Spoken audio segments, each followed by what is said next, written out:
Dear brothers and sisters, as we look at life itself, we find that all of us think of ourselves as being very valuable. It's our mind which, through ego, makes us feel that we are more valuable than everyone else around us. And as we start to feel that we are superior to others, we find that life starts to bring many difficulties. There is much more commotion in our life when we lead a life like that. When we feel we are more knowledgeable, more stronger, more beautiful, or that we have a good command over whatever is happening around us, then we tend to look down upon others. And in that process, we find that we have neglected the very aspect of life itself. We go to school and we study languages and we study mathematics, and we learn that 1 + 1 is 2. And that's the basis of mathematics which you learn at school. We forget that in the spiritual arena, there's a different math. And that math tells us that 1 + 1 is not 2, but 1 + 1 is 1. It also tells us that when 1 is by itself, then it's not 1, but it is 2. That when the ego comes in and we feel that we are different than everyone else, then we've created a duality. We've created us and someone else. And whenever we've created duality, then we've created competition, jealousies, and all kinds of other things coming into our lives. The key is to be able to understand that even though on the outside we might look different, we might speak different languages, our cultures could be different, and on the outside, every aspect of our life could be different, but in reality, we are one and the same, and God has put everyone, every living form in creation to be able to support each other. Let us take an example of our hands. Our hand has 1 thumb and 4 fingers. And so there's a very interesting story about a hand.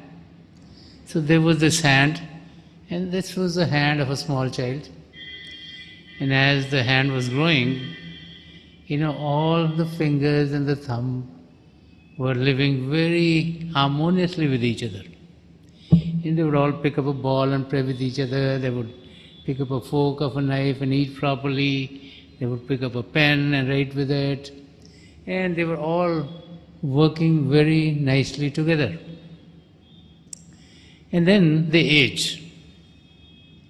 And as they age, each one of them started to think that it was the most important of all of them.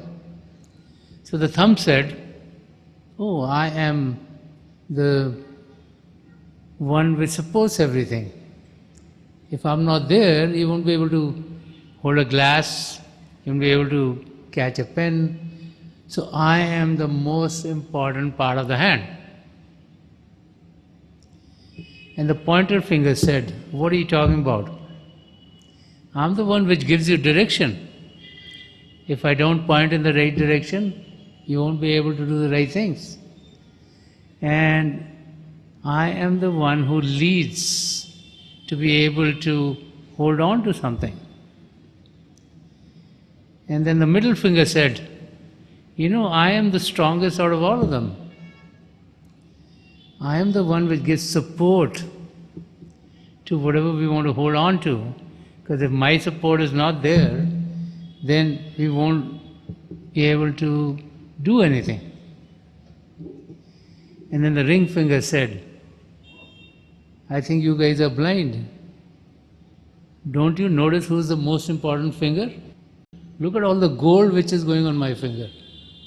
All the rings and the diamonds are put on my finger for a purpose. People must think I'm very important. They don't put jewelry or other things on the other fingers. But I am the most important, and you need to listen to me. And the pinky finger said, if I would not be there to finish whatever you're doing, and I'm the one which gives you elegance. And so they fight. Their arguments and their fights, and the hand is trying to tell them that they're all very important, but they're not listening. Because they've grown old, and they all think there's no one better than me, I have more experience than everyone else, I know more than everyone else, and so all five of them are fighting. So things are going on, there's an accident, and the thumb is broken. So as soon as the thumb is broken, boy, there's a lot of pain there. The thumb is in a lot of pain. And so they go to the doctor and they put plaster on the thumb. So the other finger is saying, hey, this is good. Now we can show that we can get along without the thumb. But all of a sudden they try to pick up a glass and they can't hold on. They try to pick up a fork to get some food in their mouth. They have a very difficult time without the thumb being there. And pretty soon they realize that they have a difficult time to do what they were doing things very easily. Now it's become much more difficult to do those things. Finally the thumb heals. And since there's a story, it is said that they had another accident and the pointer finger broke. The pointer finger got plastered, and so the other fingers and the thumb thought they could show that they could do everything without the pointer finger, but pretty soon they realized that that was not possible. And one by one, as the other fingers started to break too, the realization sets in that all of them, when they were all well, is when everything was going on all right. And as soon as a single one of them got into trouble, that the hand could not perform as it does on a very regular basis, very easily. And the chores that the hand does very easily became very difficult to be handled. Now if we look at the human body, let's say we look from the top to the bottom. Right here is the head. And how many of us have headaches? As soon as you have a headache, and the headache is supposed to be in the head, but what happens? You can't think straight, you can't do anything, you want to do anything, nothing seems good, you get depressed, and you're trying your very best to get rid of the headache.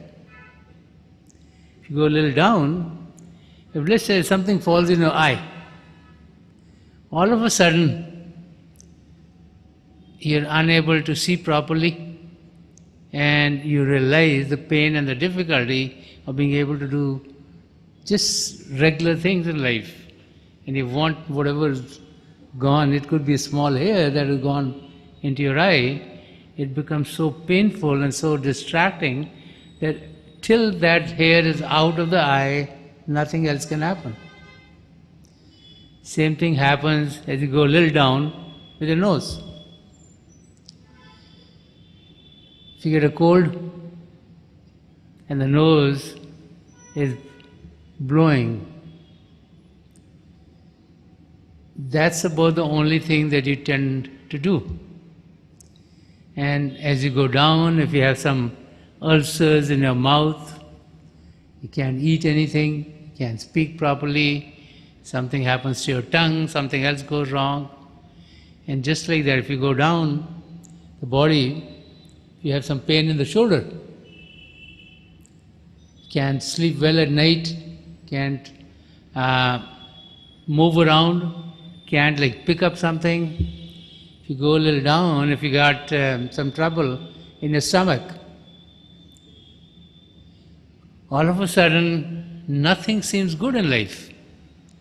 You feel like vomiting and it is churning in the stomach, and the stomach, something else is going on there. And as you go down, boy, if you have some trouble in your hip joint, you cannot walk. In the meantime, if something goes wrong with your spine,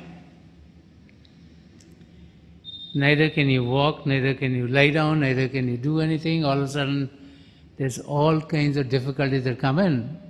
And as you go further down, you might have pain in your knees, and as we all age, many of us have that. And the pain in the knee is not very easy to deal with. All the stairs that you could take very easily, all of a sudden you can't take any one of them. And then, go further down, you can have some trouble in the ankle. And as soon as there's something wrong in the ankle, you just can't stand. So everything needs to work correctly for the body to work well. God created the human body in that manner. Similarly, all of us who live in this world, whether we are a human being or an animal or a fish or a bird, we all live in harmony. And this is why when the harmony is disturbed, then devastation comes in. There's a lot of talk about global warming, that we are using more of the resources than what are provided to us, that we are cutting down the trees and putting concrete, and the cycle which gives us oxygen from the plants so we can survive, and we who bring out carbon dioxide provide it to the plants. So there's this cycle that keeps life going on, and it's a perfect cycle, and there are many cycles like that that God has provided in nature, that when we break the laws of nature, then we are going to pay for it. So saints and mystics have been telling us, let us not think of ourselves as being an individual separated from everyone else. Because if we do that, then we are going to be the cause of the destruction of everything else around us. Let us realize that we are a part of a whole. Let us realize that all of us are needed. And let us realize that when all of us work together, then only life is lived in the manner that it should be lived. So how do we realize that we're all one and the same? If we look on the outside, we would all look different to each other.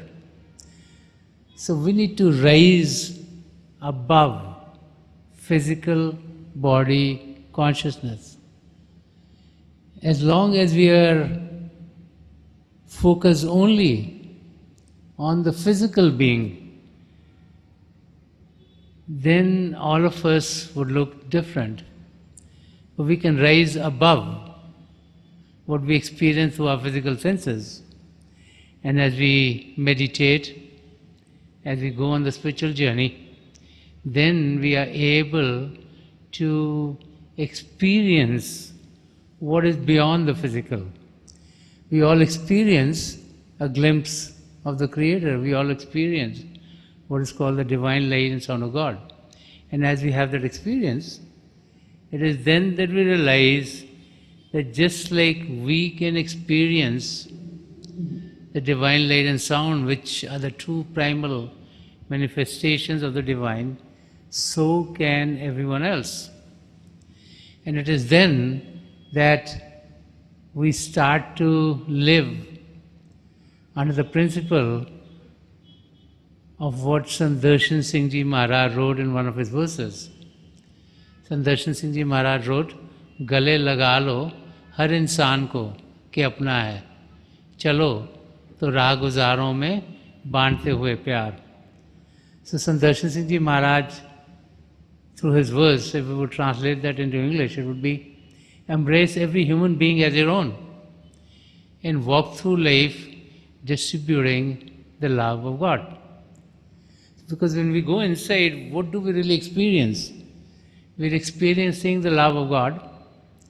We're experiencing the true primal manifestations of the divine.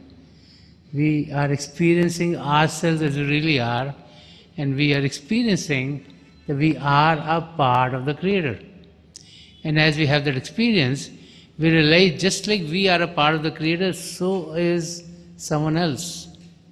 And then when we see someone, then we don't see their outer form. We see a part of God, and as we reflect on the realities of our existence, then we realize that whosoever we're meeting is also same as us. And this is why Sant Rajinder Singh Ji Maharaj is saying that we should embrace everyone. That everyone is our very own. They might look different than us, they might speak a different language, they might be from different culture. But they are the same as us, and our life should be lived in a manner in which we distribute love to them. Love that we experience ourselves as we meditate. Because the reservoir of divine love is embedded deep within each and every one of us. And if we partake of that reservoir, then that love from us is going to ooze out to others.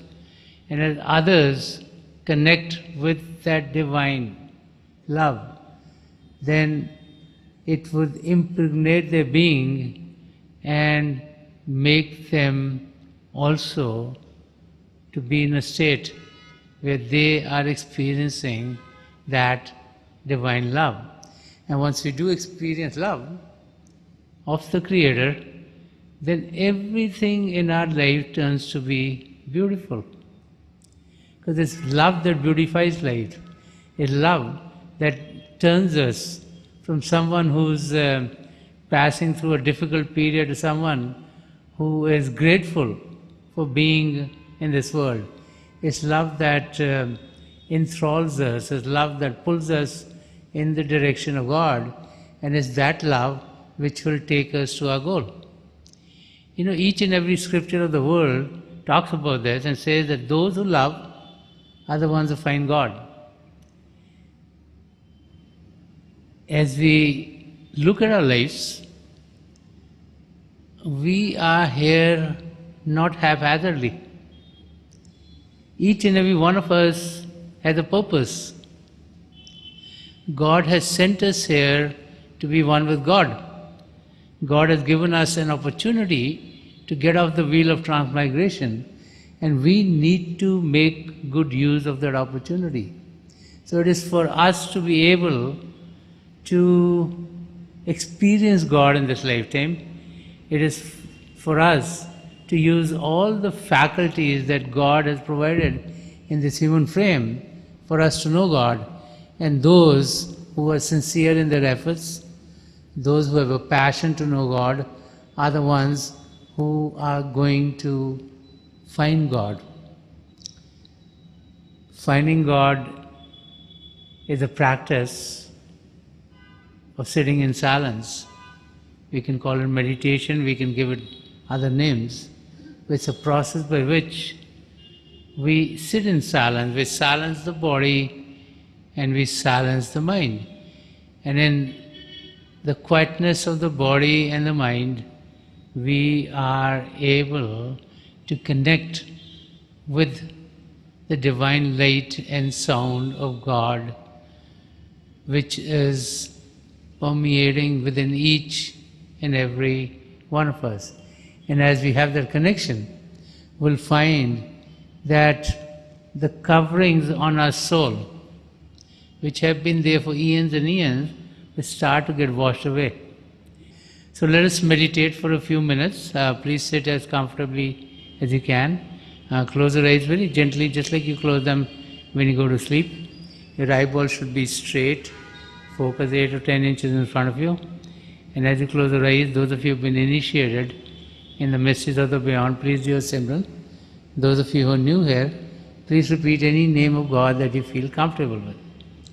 This repetition of God's name should be done mentally and not out loud. Right in front of you, with time, light will sprout forth. Please keep your gaze in the middle of whatever your experience is, and with time, many vistas will open up for you. I pray to God Almighty and to the three great spiritual masters of the past century, Hazur Baba Sawan Singh Ji Maharaj, Param Sant Gopal Singh Ji Maharaj, and the gracious Master Sandarshan Singh Ji Maharaj, to help each and every one of us connect with the divine power within and to experience the divine light in its effulgence. I will be sitting for a few minutes. I'll be getting you out of this state at that time, and my best wishes are with each and every one of you.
Please sleeve of छोड़ दीजिए जी.